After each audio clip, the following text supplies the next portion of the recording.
Aujourd'hui, on va s'intéresser aux déshydrateurs et c'est la première vidéo d'une série d'au moins 3, je dirais.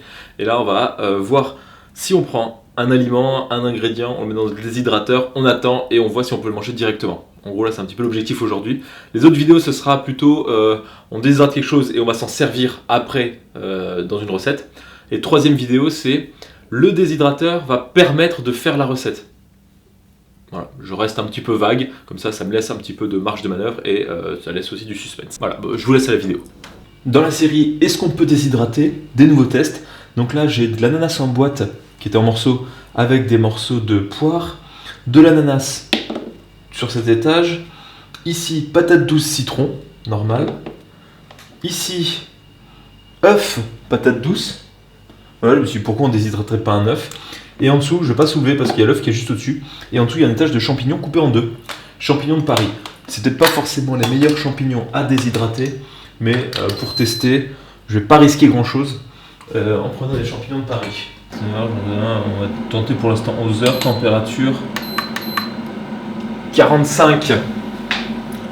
Voyons voir ce qu'on a au déshydrateur. Et on commence par le plus intéressant. L'œuf déshydraté. Je le goûterai pas. Voilà, on a quelque chose qui est vitrifié. On peut avoir de la poudre d'œuf peut-être. Il y avait de très fortes chances que ça va ça. Je suis désolé, enfin ça a gaspillé un œuf. On va dire que c'est pour la science, j'aurais pu m'enseigner avant. Mais je pense pas qu'on puisse en faire grand chose. Si je remets dans de l'eau, qu'est-ce qui se passe? Je vais en remettre un petit peu dans de l'eau, voir ce qui... Pour les expériences de cette nuit, je vais tenter de sécher, pourquoi pas du poisson.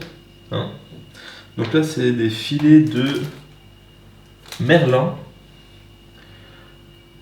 que j'ai fait mariner dans de la sauce soja, un petit peu de gingembre et de citronnelle. Et au-dessus, je vais mettre le tofu que j'ai fait. Plus qu'à faire chauffer ça cette nuit. Je mets que 2 étages, donc je vais pas mettre trop. Donc pour continuer un petit peu le test de déshydratation et avec le tofu, là je vais prendre du tofu que j'ai acheté, qui est beaucoup plus soyeux. Peut-être même c'est du tofu soyeux, je sais pas trop, que celui que j'ai pu faire. En gros le mien il est un peu granuleux. Je pense que je vais tenter de refaire mon petit mélange mexicain de la dernière fois d'une vidéo précédente. Voilà. Donc voilà ici ce mélange d'épices, très rapide à faire, hein. Un peu de ce qui vous passe sous la main. Voilà, je pense que je vais faire que d'un côté parce que je suis allé un petit peu fort sur les piments. Pour la deuxième façon de faire, ce que j'ai ici, c'est un petit peu de gingembre et de citronnelle. Et je vais faire à peu près la même sauce que pour le poisson. Donc un petit peu de sauce soja. On va remélanger tout ça après. Pour le premier niveau, et oui, entre temps j'ai quand même bien lavé les différents étages parce qu'il y avait une légère petite odeur de poisson. Hein. C'est agréable ça. En reniflant bien, enfin en sentant bien, on est encore là dans l'appartement. On sent qu'il y a eu du produit de la mer qui a été travaillé. Et à y être, on va aussi s'amuser à déshydrater des kiwis. Voilà, donc je vais juste faire sur 3 étages. Et on va lancer ça. Donc là, ouais, ça va être une des recettes les moins végétariennes que j'ai faites. Ici, on a une belle pièce de viande. Et là, le but, ça va être de couper ça très finement. Voilà, là, on a à peu près 1,5 mm d'épaisseur. Bon, voilà, on continue comme ça, hein, on a compris. Je vais faire 2 marinades différentes. Et pour l'instant, je fais ça dans un sac plastique. Après, il faudrait que je trouve un meilleur moyen.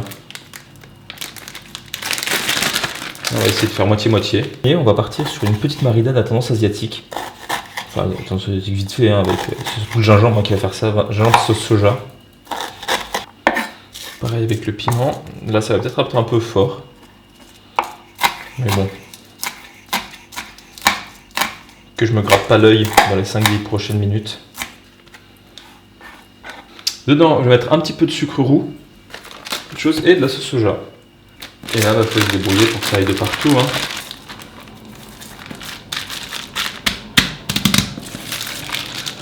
Je remélangerai un petit peu après et on va s'occuper de l'autre sachet. Là, il me restait du romarin. Donc là, je vais essayer d'écraser un petit peu les feuilles de romarin. Et pour avoir vraiment ce goût de romarin, eh ben, je vais partir sur de l'hydrolat de romarin pour que ça puisse faire la sauce de la marinade. Un petit peu d'ail en poudre, de l'oignon. Là j'ai un petit peu d'oignon qui est quasiment séché. Ben, je vais en prendre.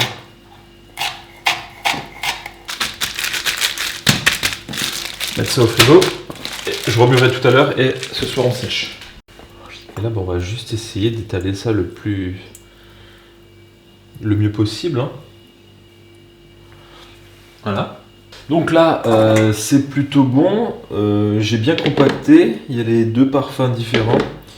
Ce qui va peut-être poser souci, c'est le volume.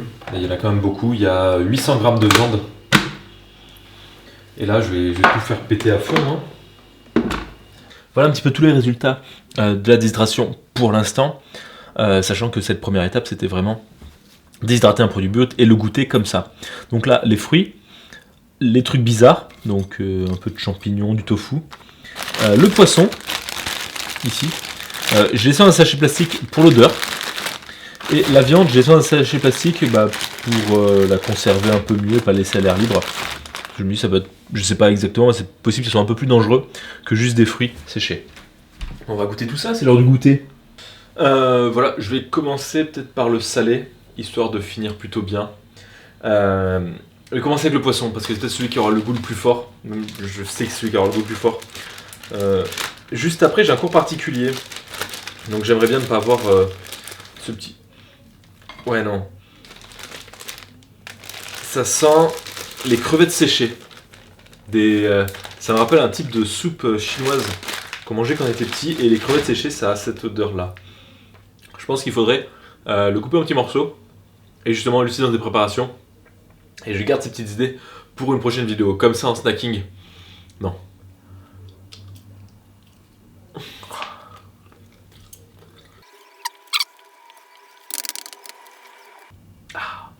Voilà. Pas de goût trop prononcé de poisson. C'est moins pire que l'odeur. Enfin moins pire, c'est moins prononcé que l'odeur. Mais voilà, je courrais pas après comme snacking séché. Loin de là. Le tofu, qui me donne pas envie non plus. Mais bon. Je suis quand même là pour goûter et voir si... sait-on jamais, hein, c'est en testant qu'on... On est entre la pâte crue, la pâte genre pâte à pain, et la pâte à modeler. Pas non plus génial comme snacking, comme ça. Celle avec les épices de mexicaines. Mais heureusement qu'il y a les épices qui donnent du goût. Hein. Les champignons sont bien secs. On trouve le goût de champignons. Et ça, vu le taux d'humidité de ça, je pense que ça peut se conserver des années. La patate douce, j'en prends un petit bout. Alors, on sent quand même ce côté amidonneux, farineux, on sent que c'est cru. Pas... Non. Pour l'instant, rien d'exceptionnel.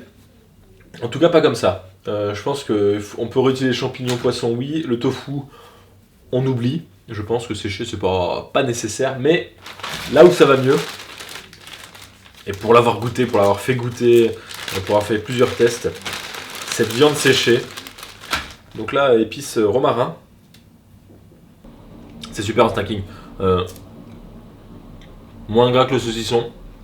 Fait maison, ça fait la conversation. Super simple à faire. Donc ici, c'est pas forcément la couleur ou l'aspect qui donne le plus envie, mais c'est quand même bon. Ici, on voit les morceaux de romarin. Là, il y a un petit peu d'ail sur l'autre façon. Donc couper l'ail en petits, parce que parfois quand on tombe sur un morceau d'ail, c'est un peu fort. Mais globalement, ça, c'est super bon. On sent bien les différentes épices que j'ai pu mettre dedans. Faut voir pour faire sécher plus ou moins. Par exemple, celui-là, on voit qu'il est un peu plus souple.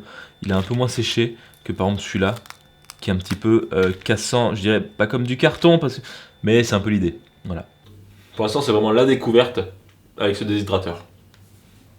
Ensuite, le sucré. Là, pas trop de surprise, ça marche. Voilà. Ici, des rondelles de citron qui sont séchées. Je pense à réutiliser dans la cuisine, pas à manger comme ça, mais pour conserver du citron, pourquoi pas.